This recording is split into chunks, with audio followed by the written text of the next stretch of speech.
So today I'm talking about a Dark Ops challenge that I think is probably one of the hardest challenges, if not the hardest challenge in Cold War Zombies, and it is called Social Distancing, and this challenge is to survive 20 rounds without being hit. Now, this challenge is unbelievably challenging on solo, so I would totally recommend doing it co-op because that is exactly what I did. Before dropping into a game, I recommend getting your class set up ready. I would go with one of the ARs or like an tac rifle. I'd go with a shotgun, something that'll keep you far away from the zombies. You're also going to want to run Aether Shroud or Ring of Fire. I ran Aether Shroud in this case because I was trying to do a glitch. Are you gonna go get the part? Sure. Oh shit, wait. I think turning on the power opens the door. Yeah, it does. Well, do you want to just play? Yeah, but I ended up turning on the power, which opened the door to which I was supposed to like glitch into with the Aether Shroud, and I ended up not doing that. So this is a fully legit strategy that you can do with one of your buddies or a couple of your buddies to make it go by super easy. But Aether Shroud's good because if you're about to get hit, you can just spam it and then you'll be good to go. And also, I had a couple of instances where my friend went down, and using the Aether Shroud, I didn't get hit trying to pick him up, which was really nice. So I would recommend running Aether Shroud for sure on this strategy. So in this game, we decided to stay in the starting room until around round 6 because we wanted to get enough points to open some doors and get it done. But around round 6, 7 is probably the good time to leave the starting room because then it starts to get a little bit flooded. I also recommend doing the Zombies Dance Party Easter egg because you can get free Jug, and then you can also have a chance of getting a gold weapon or even a wonder weapon.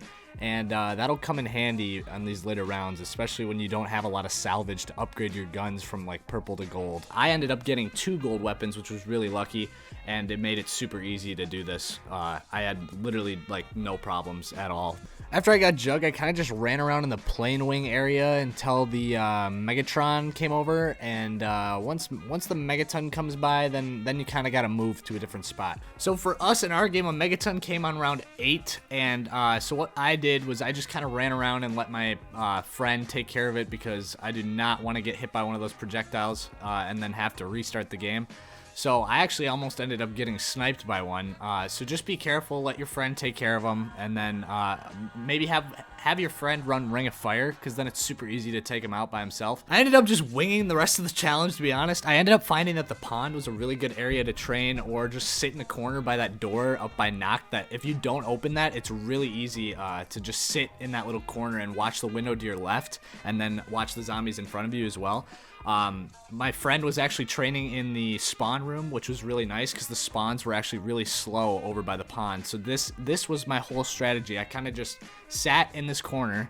Yeah, it sounds bad, but I sat in the corner basically the entire match. I sat in this corner. I had the 2 golden weapons that I got out of the box, luckily. That was super lucky. Try and get at least 1 golden weapon because I found that this AUG was just shredding and it was super easy and I had no troubles with them coming at me. Also, when you're in the spot, I would recommend upgrading your double pack to Brain Rot. When you shoot down by the farther part of the pond, you can actually get Brain Rot down there, and then he chain kills a bunch of zombies that are down at the farther part of the pond, so you can only worry about the stuff that's close to you, and it's super easy. This strategy is super easy, not gonna lie. Like, I thought it was gonna be way harder. I thought I was gonna have to like glitch into some spot to even get this challenge, but I ended up doing, this is actually my first try. I actually got this in my first try, so it was pretty insane. And then on dog rounds, you just gotta make sure that you kill them before they get too close to you, that they blow up and end up doing damage to you, because I think that counts. I never had that happen in my game, but I think that counts towards getting hit.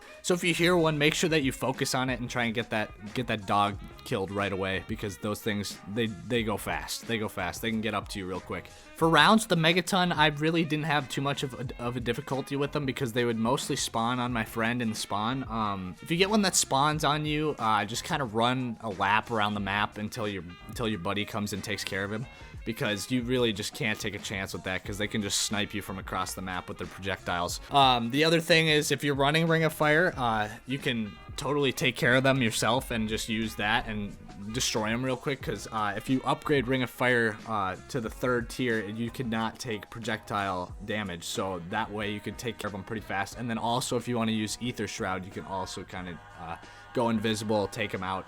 But I would just recommend running around the map until your friend gets them and then takes care of them. That way you can just be as safe as possible. Another thing, obviously, make sure that you can kind of get some perks. I recommend Stamina, Jug, and Speed Cola. The other ones don't really matter too much. Deadshot might be helpful, but Stamina and Speed Cola are pretty much the two big ones. Jug doesn't matter at all. I don't even know why I said Jug, because you're not going to get hit.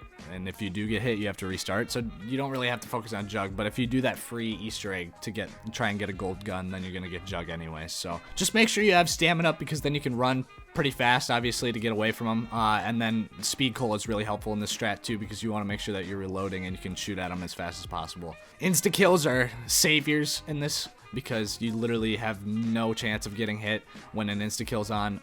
Nuke's pretty good. But yeah, if you see a drop, just kind of run around until you know it's safe. Also, I'd recommend maybe running stuns or monkey bombs if you can, so that you can stun something if you need to get it to a drop. But yeah, that's basically it. It's a pretty simple strategy. You're kind of just sitting up by this door, making sure nothing hits you, and then your buddy's over in the spawn, taking the majority of the spawns from that area to make it super easy for you. Just run that brain rot, and he pretty much does all the work for you in that bottom part of the pond. And then this should be a pretty easy strat for you. But other than that, pretty much just upgrade your weapons, sit in that corner, and have your other buddy take the majority of the load off your shoulders in the spawn, and you should be good to go. And this is honestly an easier challenge than I thought on co-op. If you're looking to 100% this game and you want to get all those Dark Ops challenges, hop into a co-op match and do this exact strat, and you'll get this in the first try. I guarantee it. It's basically just a game of firing range if you think about it, because you're just shooting at the zombies before they even get to you. Especially if you get some good weapons, it's pretty easy. But just make it to that pond spot and you're pretty much set for the rest of the game. That's pretty much gonna wrap up the tutorial. This was pretty easy for doing the hardest challenge in the game. It's by far the hardest challenge in the game, I think. Doing this solo, like I said, once again, is just not the idea. So go ahead, hop into your co-op games, get this done. Go brag to your friends that you've got 20 rounds under your belt without getting hit, because it's pretty sweet. And the calling card looks pretty cool too. So that's gonna do it for me. Trying to upload weekly. I will be uploading more videos coming up soon. I don't know what I'm going to do next, but it's going to be a zombies video, because I'm enjoying the hell out of this game and it's really fun. But anyways, I will see you in the next video that comes out shortly on this channel, hopefully, if I keep uploading. But yes. All right. Thank you for watching. We will see you in the next one.